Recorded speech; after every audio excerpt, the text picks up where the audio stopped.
Assalamualaikum warahmatullahi wabarakatuh. Bagi teman-teman yang masih kebingungan mengenai P3K kebutuhan khusus dan P3K kebutuhan umum, kemudian siapa sajakah urutan pelamar yang didahulukan, serta seleksi kompetensi apa sajakah yang akan nantinya diujikan pada seleksi kompetensi CAT BKN di tahun 2023 ini. Dan tentunya masih banyak lagi pertanyaan-pertanyaan yang mungkin akan terjawab setelah saya menjelaskan mengenai isi keputusan Menteri PAN-RB tahun 2023.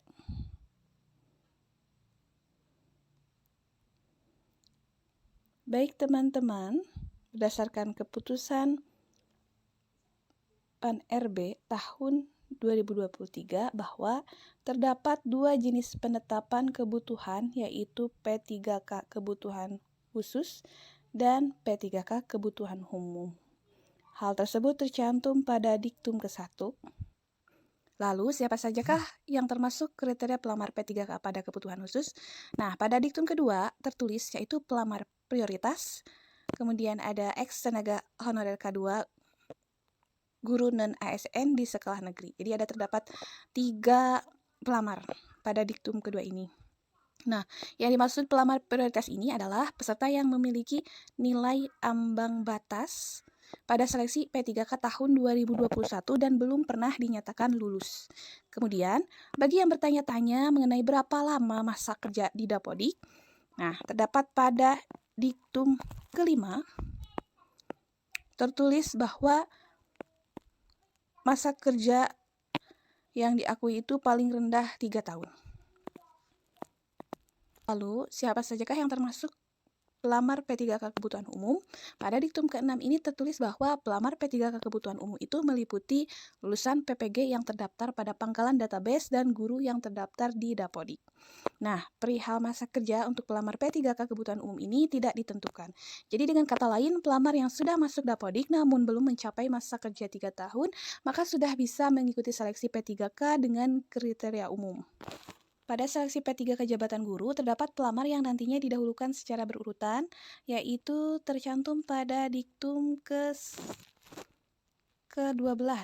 Ya, pada diktum ke-12 ini tercantum pelamar yang didahulukan, yakni pada urutan pertama untuk pelamar prioritas, urutan kedua untuk ex tenaga honorer K2, yang ketiga ada guru non-ASN di sekolah negeri, dan yang terakhir pelamar pada kebutuhan umum, sebagaimana yang dimaksud pada diktum ke-6. Nah, untuk teknis seleksi masih sama dengan tahun sebelumnya, yaitu sistem CAT yang akan diselenggarakan oleh BKN. Kemudian terkait materi yang akan diujikan secara terperinci bisa dipelajari pada diktum ke-22. Nah, pada diktum ke-22 ini tercantum materi yang lebih rinci. Lebih rinci yang tentunya nanti akan diujikan pada seleksi CAT yang diselenggarakan oleh BKN. Nah, bagi yang belum mengetahui perihal durasi waktu seleksi, bahwa seleksi kompetensi akan dilaksanakan dalam durasi waktu 120 menit. Dan untuk penyandang disabilitas dilaksanakan dalam durasi 150 menit. Adapun jumlah soal yang akan diujikan yaitu sebanyak 145 butir yang tercantum pada diktum ke-25. Nah, selanjutnya pada diktum ke-26 tertera pembobotan nilai secara terperinci juga telah ditentukan. Selain itu juga pada setiap kompetensi terdapat nilai ambang batas atau yang menjadi nilai minimal yang harus dipenuhi oleh setiap pelamar.